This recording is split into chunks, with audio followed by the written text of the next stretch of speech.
آج کی اس ویڈیو میں ہم آپ کے سامنے تذکرہ کریں گے ڈاکٹر ذاکر نائک کے حالیہ پاکستان کے دورہ میں جو مختلف قسم کے سوالات ان سے کیے گئے اور ان کے ایسے جوابات دیے گئے جس سے اسلام کے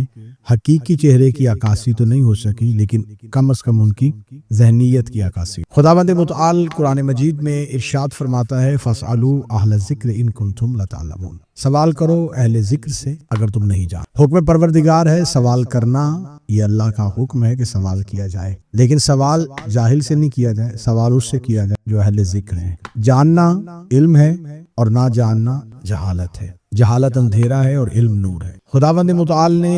1.25 لاکھ انبیاء کو جو زمین پر اتارا، ان انبیاء کے زمین پر آنے کا مقصد صرف اور صرف یہ تھا کہ وہ انسان اندھیروں سے نکالیں اور نور کی طرف لے کے آئیں۔ کائنات کے سب سے بڑے معلم، کائنات کے سب سے بڑے رسول جب اس دنیا میں آئے تو ان کی تخلیق کا مقصد، ان کو زمین پہ ان کی بعثت کا مقصد، ان کو مبعوث کرنے کا مقصد صرف اور صرف زمانے میں علم پھیلانا تھا اور لوگوں کو جہالت سے نکال کے، اندھیروں سے نکال کے نور کی طرف لے گئے۔ رسالت مآب نے جب دنیا سے ظاہری طور پر پردہ فرمایا تو وہ اس امت کو ایک حدیث کے حوالے کر کے گئے، انی تارک فیکم الثقلین کتاب اللہ و اطرتی، میں آپ کے درمیان 2 گراں قدر چیزیں چھوڑ کے جا رہا ہوں، ایک میرا قرآن ہے اور دوسری میری اہل۔ اب رسول اللہ صلی اللہ علیہ وآلہ وسلم نے اس امت کے لیے جو 2 پیشوا چھوڑے، جو 2 رہبر، وہ ایک قرآن ہے اور دوسری رسول اللہ کی اہل بیت ہے۔ قرآن وہ الہی آئین کی کتاب ہے جس میں خداوند متعال اپنے قانون دین کو محفوظ رکھے ہوئے ہے اور خدا احکامات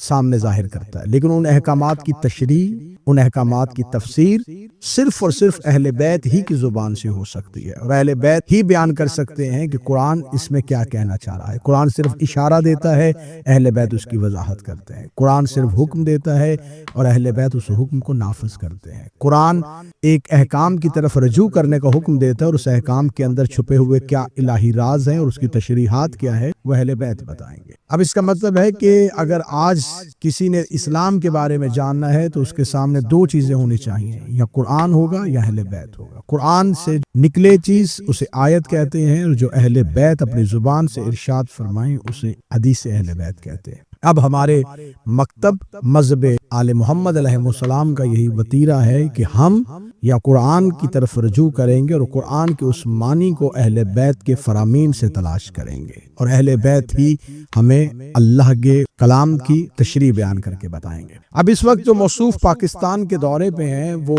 پاکستان میں مختلف جگہ پر اجتماعات کر رہے ہیں اور اجتماعات میں ان کا ایک ہی دعویٰ ہے فَاسْأَلُوا، سوال کرو۔ تو یقیناً ان سے سوال کرنے والے طالب علم ہیں، وہ علم کے بارے میں جاننا چاہتے ہیں، وہ اپنی جہالت کا اعتراف کرتے ہوئے ان کے سامنے اس لیے بیٹھتے ہیں کہ ہم وہ پوچھیں گے جو ہم نہیں جانتے۔ اب وہ اپنے ان اجتماعات میں ان کو قرآن کی طرف رجوع کرنے کا حکم دیتے ہیں اور قرآن سے مختلف سوالات کے جواب دیتے ہیں، لیکن اس شخص کی ذہنی عکاسی تو اسی دن ہو گئی تھی جب اس نے یزید کو رضی اللہ کہہ دیا تھا، تو اس کا علمی قد تو یہیں سے پتہ چل گیا، اس کی حیثیت تو یہیں سے پتہ چل گئی، اس کی علمی خیانت کا تو یہیں سے اندازہ ہو گیا۔ فکری دہشت گردی کی اس نے کہ اس نے کائنات کے سب سے بڑے دہشت گرد کے ساتھ رضی اللہ کا ٹائٹل لگا دیا، تو یہاں سے اس کی ذہنی پستی کا اندازہ ہو چکا کہ وہ موصوف جو ہیں وہ اہل بیت علیہ السلام کے بغض میں، اہل بیت کی دشمنی میں کس حد تک پستی میں گرے ہوئے ہیں۔ لیکن وطن عزیز پاکستان میں سرکاری مہمان کے طور پر انہیں اس اعزاز سے نوازا گیا، انہوں نے مختلف اجتماعات میں گئے، انہوں نے اپنی تقاریر کی، ان میں تقاریر میں مختلف قسم کے ان سے سوالات کیے گئے، جیسا کہ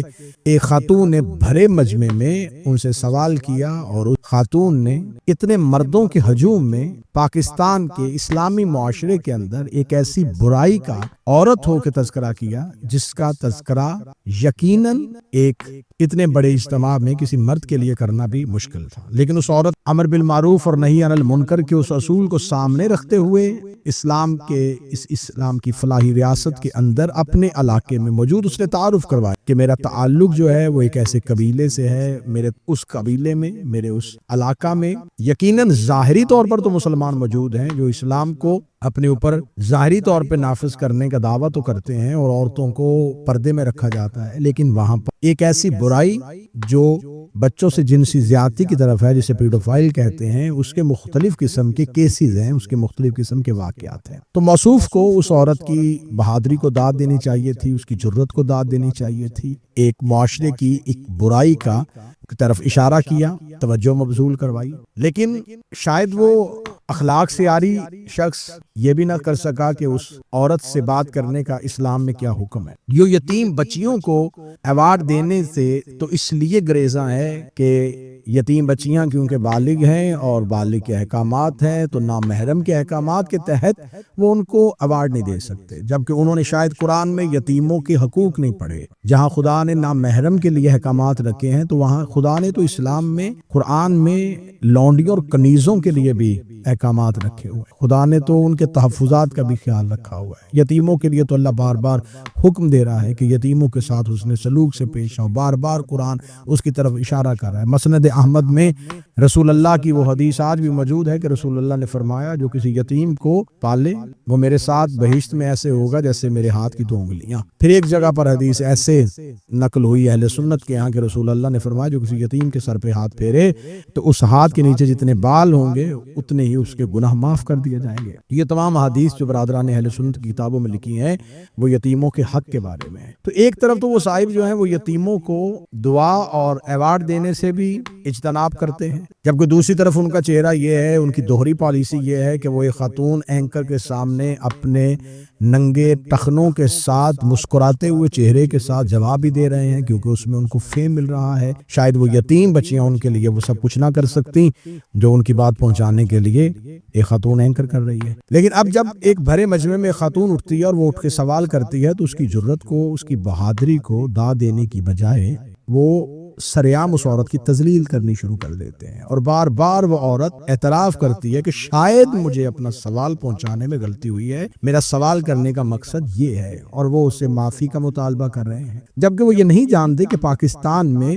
بچوں کے ساتھ جنسی زیادتی کے شرمناک حد تک کیسز جو ہیں وہ درج ہو چکے ہیں۔ آئے دن روزانہ ہم اخبارات میں پڑھتے ہیں، آپ ٹیلی ویژن پہ دیکھتے ہیں، آئے دن رپورٹ ہوتا ہے کہ نعوذ باللہ مساجد کے اندر بچوں کے ساتھ جو سلوک کیا جا رہا ہے، جو دین کا لبادہ اوڑے ہوئے وہ افراد جو ہیں وہ اپنے اس گناہ کا اقرار بھی کرتے ہیں، اعتراف بھی کرتے ہیں، اور ایسی بہت سی ویڈیوز بھی منظر عام پہ آ چکی ہیں، بجائے اس کے کہ وہ اسلام میں اس گناہ کی سزا کے بارے میں بتاتے، اسلام میں اس کی ممانعت کے بارے میں بتاتے، اسلام میں بتاتے کہ اسلام کے اندر اس گناہ کی سزا کیا ہے، یہ گناہ کس امت کے دور میں تھا، خدا نے ان پر کیا عذاب بھیجا تھا، جبکہ اس نے اس عورت کی تذلیل کرنی شروع کی۔ تو موصوف جو ہیں انہوں نے ایک مختلف قسم کا اسلام کا چہرہ دکھانے کی کوشش کر رہے ہیں، جس میں وہ اپنی ذاتی سوچ کو اسلام بنا رہے ہیں، اپنی ذاتی قیاس کو اسلام بنا کے پیش کر رہے ہیں۔ ایک طرف وہ پاکستان کی حکومت سے اور پاکستان کے ایک ایئر لائن سے اس بات پہ ناراضگی کا اظہار کرتے ہیں کہ وہ انہیں ان کا سامان جو ہے وہ لے کے آنے کے لیے انہیں کسی قسم کا کنسیشن نہیں دی جاتی، ان سے کسی قسم کا تعاون نہیں کیا جاتا، بلکہ ان کو روک دیا جاتا ہے کہ ہم آپ یہ سہولت نہیں دے سکتے۔ تو ان کو یہاں پر تو پاکستان کے اس ایئر لائن کو داد دینی چاہیے تھی، اعتراف کرنا چاہیے تھا کہ وہ اپنی ڈیوٹی اور اپنے فرائض کو احسن طریقے سے سر انجام دے رہے ہیں۔ تو ان کے مختلف قسم کے ایسے جتنے بھی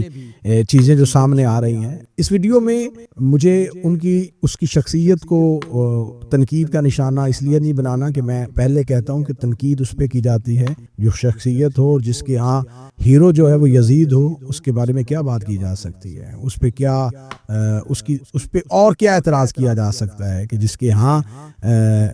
جو اسلام نے رضی اللہ کا ٹائٹل ہے وہ یزید جیسے ملعون شخص کو دے دیا جاتا ہے۔ تو اب اسلام جو ایک حقیقی چہرہ رکھتا ہے، ناظرین گرامی قدر، وہ چہرہ یہ ہے کہ آپ سوال کریں، آپ ضرور پوچھیں، آپ جانیں، آپ کو جاننے کا حکم ہے، اللہ کی طرف سے آپ کو حکم ہے کہ آپ جانیں، آپ علم حاصل کریں، آپ پوچھیں، آپ سوال کریں، لیکن سوال کرنے کے جہاں خدا نے حکم دیا ہے تو وہاں خدا نے یہ بھی بتایا ہے کہ آپ نے پوچھنا کس سے، آپ نے سوال کرنا کس سے ہے۔ جس سے سوال کیا جائے اس شخص کے اندر کیا شرائط ہونی چاہیے، اور پھر آپ نے کسی بھی شخص سے جب اسلام کے بارے میں سوال کرنا ہے، چاہے وہ اسلام کے کسی بھی فرقے کے ساتھ تعلق رکھتا ہے، تو آپ نے سوال کرتے ہوئے اس شخص سے یہ نہیں پوچھنا کہ آپ کیا کہتے ہیں، آپ نے ان سے یہ پوچھنا ہے کہ اس کے بارے میں قرآن کیا کہتا ہے، اور اگر وہ قرآن کی تشریح اپنی مرضی سے کرے تو آپ اس سے پوچھ سکتے ہیں کہ اس میں اہل بیت کا کوئی فرمان کی وضاحت دے کہ اہل بیت نے اس کے بارے میں کیا کہا ہے، کیونکہ قرآن سے آج تک جتنے بھی احکامات لیے جا رہے ہیں، ہر ایک مکتب، ہر ایک فرقہ یہ کہہ رہا ہے کہ میں قرآن سے وہی حکم لے رہا ہوں جو اللہ مجھے کہہ رہا ہے، لیکن قرآن ایک حکم میں مختلف قسم کے معنی نہیں رکھتا۔ قرآن نے کہا ہے کہ نماز پڑھو، باندھنے والا بھی کہتا ہے کہ میں نے قرآن سے لیا ہے، ہاتھ کھولنے والا بھی کہہ رہا ہے کہ قرآن سے لیا ہے، سینے پہ ہاتھ رکھنے والا بھی کہہ رہا ہے کہ قرآن سے لیا ہے۔ تو یہ قرآن کی جو تشریحات ہیں، ان تشریحات کی طرف جانا ہے کہ قرآن کے اس تشریح ہم نے کس سے لی ہے، کیا اسی سے لی ہے جس کی طرف رسول اللہ نے ہمیں حکم دیا تھا؟ تو بس جہاں آپ کو سوال کرنے کا حکم ہے تو وہاں پر یہ بھی حکم ہے کہ سوال اس سے کیا جائے جو جانتا ہو، سوال اس سے کیا جائے جو اہل ذکر ہو، سوال اس سے کیا جائے جو آپ کو علم تو دے لیکن قرآن اور اہل بیت کے۔ خداوند متعال ہمیں جاننے کی، ہمیں پہچاننے کی صلاحیتوں سے نوازے، اور خدا ہمیں حقیقی علم کی طرف راغب کرے اور ہمیں حقیقی علم کی طرف